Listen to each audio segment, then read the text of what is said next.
Bismillahirrahmanirrahim. And today video we are going to solve some important and conceptual physics MCQs. These MCQs are extremely helpful for SS, SSTs, ETA, MDCAT and other competitive exams. I will explain each question step by step with clear concept, so please watch the video till the end.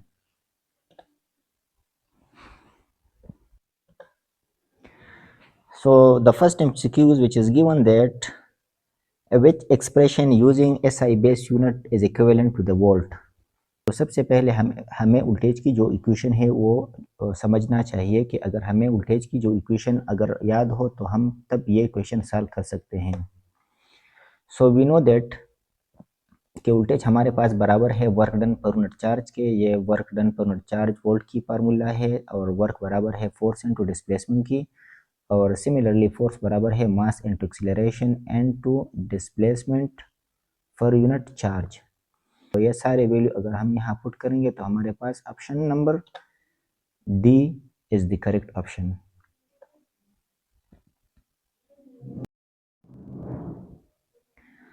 Now the MCQ number 2 which state that what is circumference of the circle whose area is 100 phi. हमारे पास एक circle है for example और उसकी area 100 phi है, तो उसका circumference की value क्या होगी.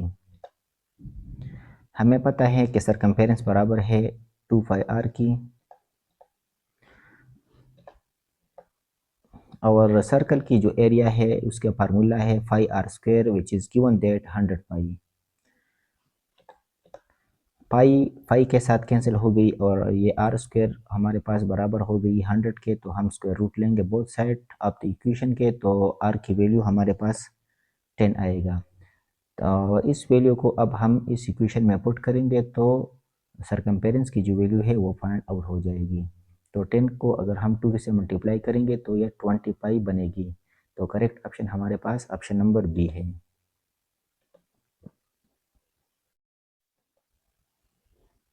Similarly, in MCQ number 3 which state that if Phi is the pressure and rho is the density, then pressure per unit density have units of. तो हमसे मांग रहा है कि प्रेशर पर यूनिट डेंसिटी की क्या यूनिट आएगी. तो याद रखें हमारे पास जो प्रेशर है उसकी वैल्यू है फोर्स पर यूनिट एरिया और डेंसिटी की इक्वेशन बराबर है मास पर यूनिट वॉल्यूम की. तो यहाँ पे हम प्रेशर की ये वाला वैल्यू पुट करेंगे और डेंसिटी का वैल्यू यहाँ पुट करेंगे. इसको सिंप्लीफाई करने के बाद हमारे पास जो यूनिट आएगा वो होगा meter square divide by second square. यानी so MCQ number 4 state that the prefix tera stand for. यानी टेरा की क्या वैल्यू है, तो टेरा की वैल्यू हमारे पास 10 रेज़ टू द पावर 12 है.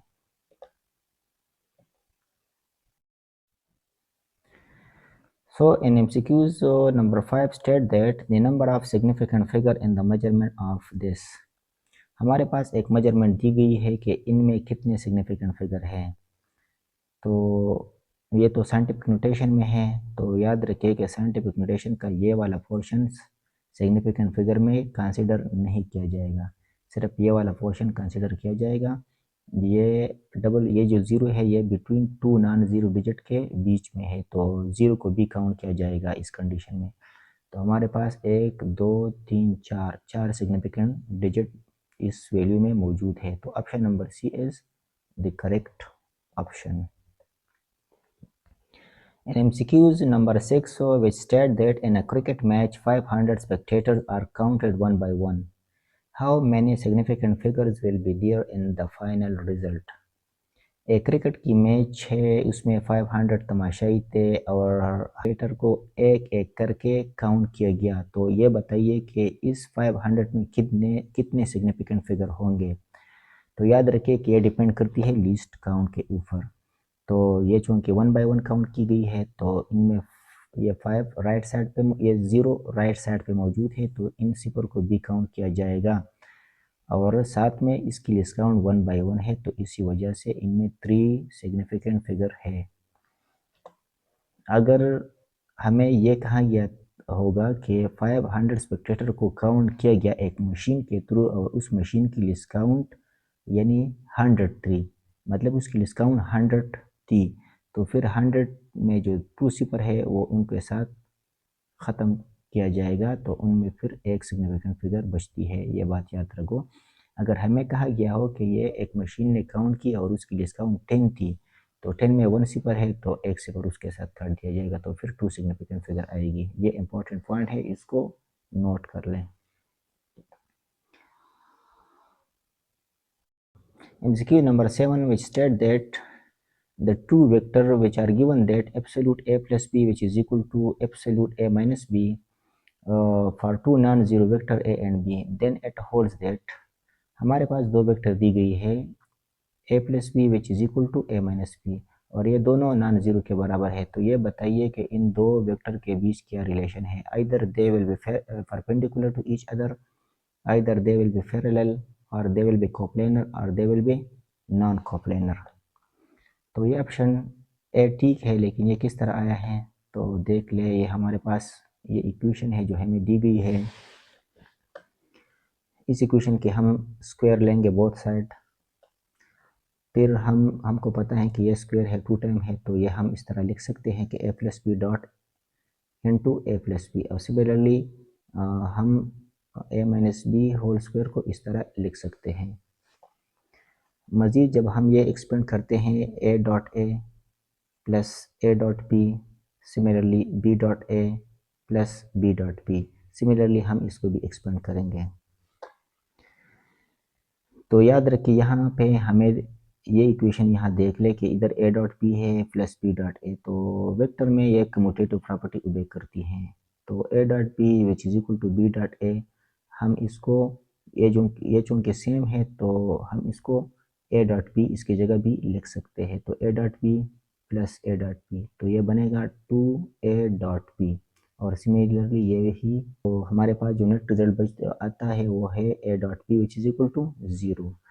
तो इनमें ना a ज़ीरो है न b ज़ीरो के बराबर है। हमें ऑलरेडी कहा गया है कि a b नॉन ज़ीरो है, तो इसका मतलब ये है कि अगर हम इसको एक्सपेंड कर दें यानी a dot B which is equal to A B cos 90, तब ही ये ज़ीरो बनेगा। तो इसका मतलब ये है कि a b के बीच जो रिलेशन है वो क्या है, वो एक दूसरे के परपेंडिकुलर है। In MCQ number 8, which state that two forces having magnitude 3.5 Newton and 5.5 Newton are acting on a body, यानी दो फोर्सेस है, एक की मैग्नीट्यूड 3.5 है और दूसरी की 5.5 है। एक जिस्म के ऊपर ये दोनों फोर्सेस एक्टिंग यानी अमल कर रही है। Which one of the following cannot be resultant measurement, यानी ये जो ऑप्शन हमें दी गई है इनमें कौन सा रिजल्टेंट मेजरमेंट नहीं हो सकती। अगर हम इन दोनों को ऐड करें फिर सब्ट्रैक्ट करें तो एडिशन की से जो वैल्यू आती है वो होगा इन दोनों से तकरीबन 9 न्यूटन आती है, और 5.5 से अगर हम इसको सब्ट्रैक्ट करें तो ये 2 न्यूटन की वैल्यू आएगी। तो इसका मतलब यह है कि आंसर हमारे पास 2 और 9 के बीच आएगा, इसके अलावा ऑप्शन करेक्ट नहीं होगा।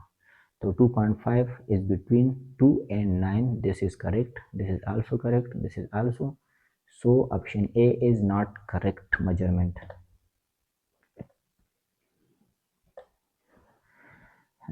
In MCQ number 9, which state that if x component of a vector is 3 Newton and y component is 3 Newton, then angle made by the resultant vector with x axis will be। हमारे पास एक force है जिसकी x component वो भी 3 Newton है और y component भी 3 Newton है। तो ये बताइए कि ये जो एंगल बनती है, एंगल ये रिजल्टेंट, ये जो रिजल्ट फोर्स आती है, ये जो along the x axis angle बनाता है, ये कितना एंगल होगा। तो हमें पता है कि टेंजेंट थीटा बराबर है परपेंडिकुलर डिवाइड बाय बेस, यानी टेंजेंट थीटा बराबर है राइज एंड रन, सॉरी यहाँ एफ एक्स लिखा है लेकिन ये एफ वाई है डिवाइड बाय एफ एक्स है। तो एफ वाई हमारे पास क्या है, ये 3 है, 3 डिवाइड बाई 3 से 1 आता है, और टेंजेंट को इधर लाएंगे तो ये बनेगा theta which is equal to tangent inverse 1। And MCQ number 10, which state that what will be the resultant of 6 Newton and 8 Newton forces acting at right angle to each other। यानी दो forces हैं, एक 6 Newton है और दूसरा 8 Newton है, जो कि एक दूसरे के राइट एंगल यानी परपेंडिकुलर अमल करती है इस तरह। तो इसका रिजल्टेंट क्या होगा? तो ये x आ गया, ये y आ गया और ये हाइपोटेन्यूज आ गया। तो इसके ऊपर हम पिथागोरस थ्योरम अप्लाई करेंगे तो हमारे पास आंसर आएगा 10 Newton. Similarly, MCQ number 11 state that two forces of magnitude 20 Newton and 10 Newton act at a point which one of the following cannot be the possible sum. Again वही question है कि दो forces है, एक 20 है और दूसरा 10 न्यूटन है, एक पॉइंट के ऊपर एक्ट कर रही है। तो इनमें से पॉसिबल सम यानी कौन सा पॉसिबल सम नहीं है? तो अगेन इन दोनों को अगर हम ऐड करें तो 30 आएगा आंसर, और इसको अगर सब्ट्रैक्ट करें तो 10 आएगा। तो आंसर 10 और 30 के बीच होगा, इसके अलावा आंसर पॉसिबल सम नहीं होगा।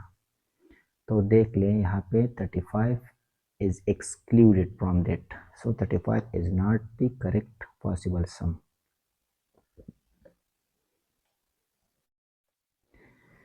MCQs number 12 stated that let A and B be any two vectors and theta be the angle between them.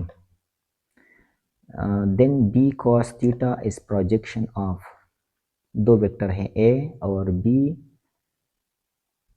और थीटा, इन दो वेक्टर के बीच एंगल जो है वो थीटा है, और उनमें एक वेक्टर जो है वो बी कॉस थीटा जो कि प्रोजेक्शन है एक वेक्टर की। तो हमसे ये मांग रहा है कि ये बी कॉस थीटा इन दो वेक्टर में किस वेक्टर की जानिब ये प्रोजेक्शन होगा। तो याद रखें ये प्रोजेक्शन असल में शेडो होती है उस वेक्टर की। तो इधर देख लें, ये ए वेक्टर है और ये बी वेक्टर है। अगर हम यहाँ पे इधर लाइट जला दे तो इसका साया इधर गिरेगा, तो ये जो साया है इसको हम कहते हैं बी कॉस थीटा। तो ये बी कॉस थीटा जो शेडो है, ये बी का शेडो है जो कि ए के ऊपर गिर रहा है। तो हम ये कह सकते हैं कि B cos theta is the projection along the A, यानी B and the direction of A vector। ठीक है। MCQs number 13 which state that the dot product of force and velocity is equal to, अगर force और velocity को हम multiply करें तो इन नीचे जो हमें ऑप्शन दी गई है इनमें कौन सा इसकी सही रिप्रेजेंटेटिव है? तो याद रखें power is equal to force and to velocity, क्योंकि we know that power which is equal to work done per unit time, and work बराबर है फोर्स इनटू डिस्प्लेसमेंट, और displacement covered per unit time is called velocity. So force and velocity is the unit of power.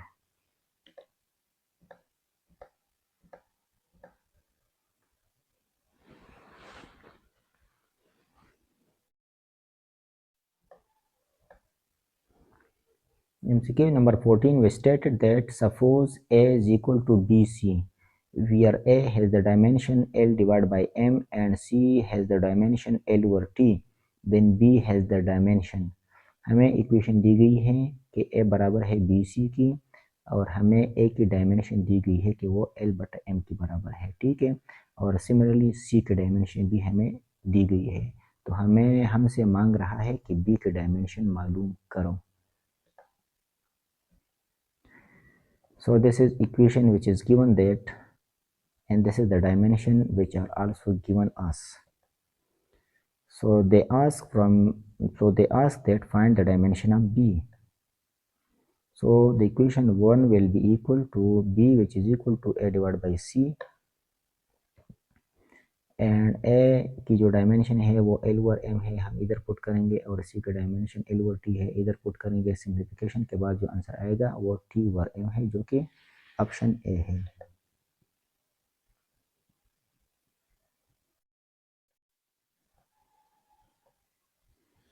MCQ number 15 which stated that if the scalar product of two non-zero vector A and B is 0, अगर दो vector है A and B और दोनों non zero है, अगर इसकी हम scalar product ले लें यानी डॉट प्रोडक्ट ले लें तो इसकी आंसर ज़ीरो आएगी।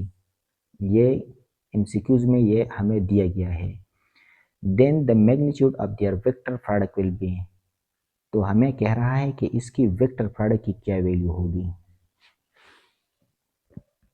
ए बी नॉन ज़ीरो है तो इससे क्लियर कट पता लगता है कि इनके बीच एंगल 90 होगा, तभी ये ज़ीरो आएगा। तो फिर अगर हम इसको क्रॉस प्रोडक्ट में पुट करेंगे तो हमारे पास क्रॉस प्रोडक्ट की जो वेक्टर प्रोडक्ट की जो फार्मूला है वो है A cross B which is equal to A B sine 90, sine 90 is equal to 1, तो हमारे पास आंसर ए बी आएगा। Now MCQ number 16 stated that a vector of magnitude 20 is added to a vector of magnitude 25, यानी दो vector है, एक की magnitude 20 है, दूसरे फोर्स की जो मैग्नीट्यूड है वो 25 है। अगर हम इसको ऐड करेंगे the magnitude of this sum might be, तो इन दोनों को सम करने के बाद उसकी पॉसिबल आंसर इनमें कौन सी हो सकती है। तो याद रखें 20 और 25 को अगर हम ऐड करें तो इसकी आंसर 45 आएगी। अगर 25 से हम 20 को सब्ट्रैक्ट करें तो आंसर 5 आएगा, मतलब कि आंसर 5 और 45 के बीच होगा। तो याद रखें 5 और 45 के बीच 0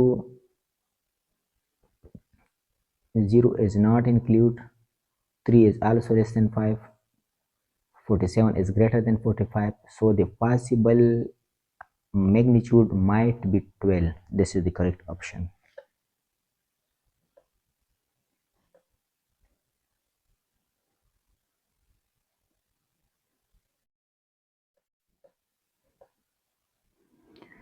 Now in MCQ number 17 we stated that a body in equilibrium must not have, एक जिस्म अगर इक्विलिब्रियम में हो तो उसमें एक चीज़ नहीं होनी चाहिए, काइनेटिक एनर्जी नहीं होनी चाहिए, वेलोसिटी, मोमेंटम या एक्सीलरेशन। तो याद रखिए कि अगर एक ऑब्जेक्ट इक्विलिब्रियम में हो तो उनमें एक्सीलरेशन नहीं होगा। MCQ number 18 stated that if three coplanar forces acting on a body keep it in equilibrium, then these forces passes are, अगर 3 कोप्लेनर फोर्सेस है, कोप्लेनर वही फोर्सेस होते हैं जो एक प्लेन से गुजर रही है और एक जिस्म के ऊपर अमल कर रही है और जिस्म उन 3 कोप्लेनर फोर्सेस के बावजूद इक्विलिब्रियम में हो, तो याद रखें कि ये फोर्सेस कंकरेंट होगी। कंकरेंट वही फोर्सेस है जो एक ही पॉइंट से पास होती है। तो option A is the correct answer.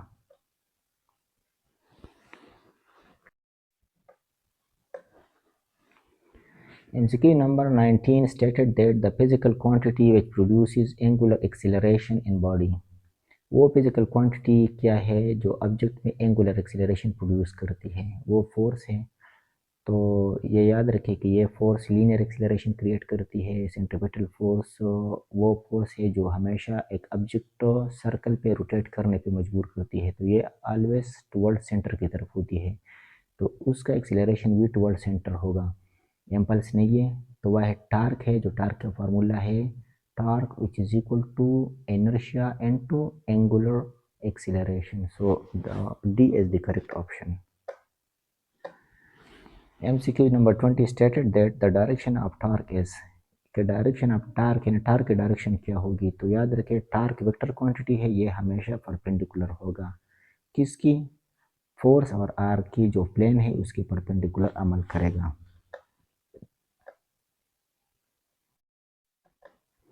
MCQ number 21 stated that the point at which an applied force produces linear motion but not any rotatory motion, मतलब वो कौन सा पॉइंट है कि एक जिस्म के ऊपर उस पॉइंट के ऊपर फोर्स अमल करे और उस पॉइंट पर जो फोर्स अमल कर रहा है उसकी वजह से ऑब्जेक्ट में लीनियर मोशन प्रोड्यूस होता है, यानी बॉडी स्ट्रेट फॉरवर्ड मोशन करता है लेकिन रोटेट नहीं होता।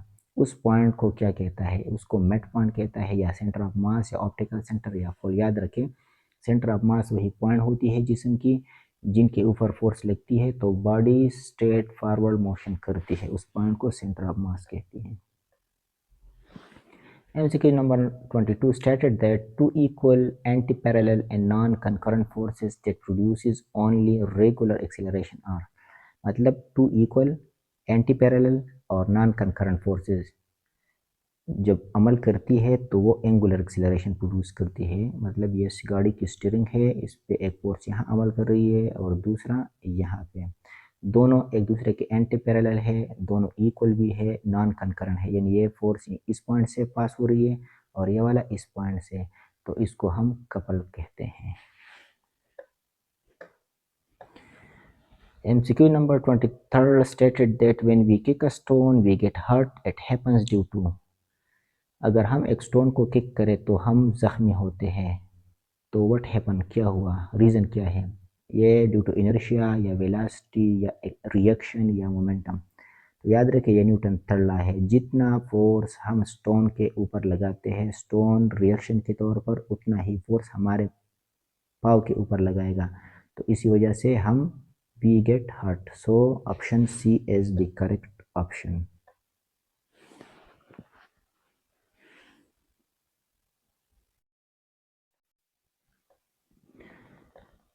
MCQ number 24 stated that the numerical value of displacement to distance is। कि डिस्प्लेसमेंट और डिस्टेंस के रेशो क्या है, इनके न्यूमेरिकल वैल्यू क्या हो सकती है। यानी ये डिस्प्लेसमेंट डिवाइड बाय डिस्टेंस, ये हमेशा 1 से इसकी वैल्यू लेस आएगी या इक्वल टू 1 आएगी, या 1 से ज़्यादा आएगी, या बराबर, या 1 से कम आएगी। तो ये वाला ऑप्शन ठीक है।